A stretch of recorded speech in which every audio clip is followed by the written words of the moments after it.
नमस्कार. आज आपण गोठ्याची स्वच्छता आणि निर्जंतुकीकरण यावर चर्चा करणार आहे. तर गोठ्याचं स्वच्छता आणि निर्जंतुकीकरण करणं खूप महत्वाचं असतंय. त्याच्यामुळं जनावरांचं आरोग्य व्यवस्थित राहतं आणि दूध उत्पन्नात वाढ होते आणि रोग आहेत त्याचे दुष्परिणाम जनावरांवर होत नाहीत. तर पहिला मुद्दा आहे की गोठ्याची स्वच्छता. तर गोठ्याची स्वच्छता करत असताना जे शेण आहे पडलेलं, मूत्र आहे किंवा त्यांच्या गव्हाणीतला कचरा आहे तो व्यवस्थित साफ करून घेतला पाहिजे. गव्हाणीत जो कचरा असतो त्यामुळे जनावरांची लाळ वगैरे मिक्स होत असते, त्यामुळे जंतू त्या गव्हाणीमध्ये तयार होत असतात. तर ती गव्हाण स्वच्छ निर्जंतुकीकरण त्या गव्हाणीचं करून घेतलं पाहिजे आणि स्वच्छ पाण्याने ती गव्हाण धुतली पाहिजे. स्वच्छ करून मगच त्यात चारा वगैरे टाकला पाहिजे जनावरांना. आता पुढचा मुद्दा आहे की पाण्याची व्यवस्था. तर स्वच्छ पाणी वापरायचं आहे पिण्यासाठी किंवा गोठा धुण्यासाठी सुद्धा स्वच्छ पाणी आपण वापरलं पाहिजे. आणि पाणी जास्त वेळ साठवून ठेवायचं नाही. साठवून ठेवलेलं पाण्यामध्ये बॅक्टेरिया तयार होत असतात, त्यामुळे साठवलेलं जर पाणी वापरलं तर जनावरांच्या आरोग्यावर त्याचा दुष्परिणाम होणार आहे. आणि जी निर्जंतुकीकरण म्हणजे ज्या गोट्यामध्ये आपण फवारणी केली पाहिजे 15 दिवसातून एकदा. तर आता निर्जंतुकीकरणामध्ये रासायनिक निर्जंतुकी आहेत, म्हणजे जसं की पोटॅशियम परमॅग्नेट आहे. त्याची फवारणी आपण 15 दिवसातून एकदा तरी घेतली पाहिजे गोठ्यावर. खास करून पावसाळ्याच्या दिवसामध्ये जास्त जंतू येत असतात गोठ्यामध्ये. चिकचिक गोठ्यामध्ये होत असते, दमट हवामान असतं, त्यामुळे जंतूंची वाढ लवकर होते पावसाळ्याच्या दिवसामध्ये.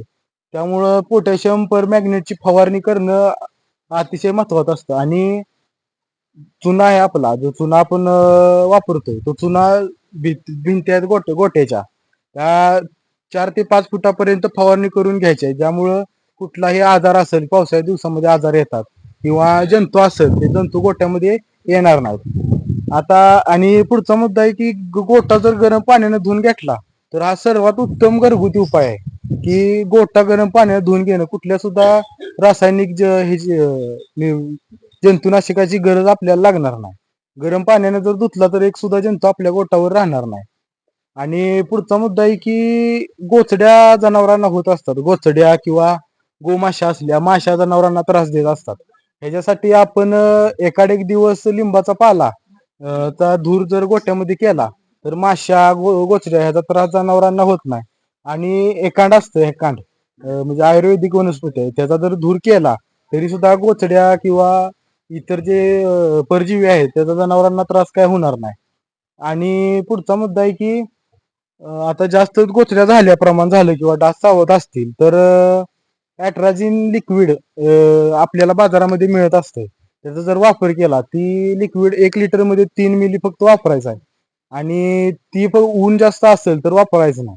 संध्याकाळीच्या वेळेला जर वापरलं, धार काढून झाल्यावर सगळं झाल्यावर तर वापरलं तर त्याचा रिझल्ट तुम्हाला चांगला मिळेल. आणि जर गोचड्या जर झाल्या तर एक गोचडी 5 मिली जनावराचं रक्त पित असते. तर त्या गोचड्यांचं निर्मूलन करणं खूप गरजेचं आहे. कारण जर जनावरांचं रक्त जर कमी झालं तर त्यांची भूक कमी होऊन जनावरांची दूध देण्याची क्षमता कमी आहे. आता प्रॅक्टिकली आमचा पण गोठा आहे. आमच्या गोठ्यावर 24 लिटर दूध देणारी गाय रक्त कमी झाल्यामुळं 4 लिटरवर आली होती. म्हणजे जवळजवळ दिवसाचा 750 ते 700 रुपये तोटा दूध उत्पादकाला सहन करावा लागतो. जर आपण छोटे छोटे हे बदल आपल्या गोठ्यामध्ये केले तर आपला दूध धंदा व्यवस्थित होणार आहे. आणि एक गोष्टी 5 मिली दूध रक्त पित असतं. जर त्यांचा प्रतिबंधन जर करायचं असेल तर आमुषा किंवा पौर्णिमेला औषध मारायचं आहे. कारण की आमुषा आणि पौर्णिमा गोचड्यांच्या प्रजननाचा काळ असतो आणि त्या काळामध्ये गोचड्या जनावरांच्या अंगावर बसलेल्या असतात. त्यावेळी जर त्या औषध आपण फवारलं त्यांच्या अंगावर तर 100% गोचड्या मरण्याचा चान्स असतो. आणि इतर दिवशी जर मारलं तर गोचड्या गोठ्याच्या फटीमध्ये जाऊन कुठं भिंतीमध्ये कुठं भिंतीच्या फटीमध्ये लपून बसलेल्या असतात. त्यावेळी 100 गोचड्या काही मरत नाहीत. त्यामुळे जर अमावस्या किंवा पौर्णिमेला आपण जर औषध फवारलं तर त्याचा चांगला रिझल्ट आपल्याला भेटणार आहे. आता पुढचा मुद्दा आहे की धार काढत असताना कुठली काळजी घेतली पाहिजे. तर धार काढताना कास स्वच्छ धुवून घ्यायची. धुत असताना त्यात पोटॅशियम परमॅग्नेटचा वापर करायचा. हे एक जंतुनाशक आहे पोटॅशियम परमॅग्नेट. जर त्याचा वापर केला तर जे जंतू आहेत जनावरांच्या खाली जे जंतू तयार होतात की पावसाच्या पाण्यामुळे किंवा चिकचिकीमुळे शेणामुळे जंतू तयार होतात त्याचा जनावरांच्या थानावर काय परिणाम होत नाही.